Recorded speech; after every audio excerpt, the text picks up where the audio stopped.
It's my industry's million-dollar question. Where are rates headed? I must get asked that 5, 10 times a day. Here is what an unacceptable answer sounds like from a mortgage professional. Well, if I had a crystal ball, that's like going to the doctor and saying my knee hurts and then saying, well, if I had a crystal ball, I could tell you what's wrong with it. Now, obviously, nobody can know with 100% certainty where rates are headed. But an important part of what I do is study the markets closely, track them so that I can advise clients on whether locking or floating the rate makes more sense, risk versus reward. So contrary to what many people think, the Fed does not dictate mortgage rates. When you hear in the news that the Fed hiked or cut interest rates, they're referring to the Fed funds rate.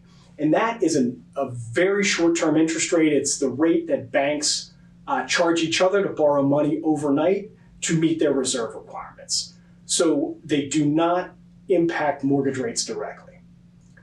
Mortgage-backed securities impact mortgage rates, and they're traded in the open market just like stocks and other bonds are.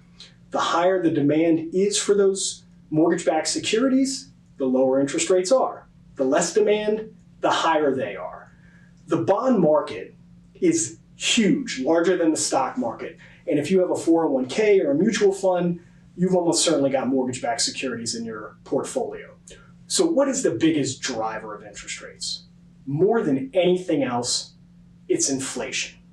So think about it. If I were going to lend you $100,000 for 30 years, and you were going to pay me $1,000 a month over that time period, if inflation is high, that erodes my buying power with that $1,000 over time.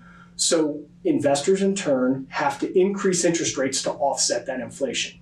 And that's actually why we're seeing rates spike now with all the money the government is pumping into the economy for stimulus and things like that. I hope this helps understand how rates move. Good luck in your search for a new home, and we'll see you next week. I hope you found the information helpful. Certainly welcome you to subscribe and be sure to click the link below.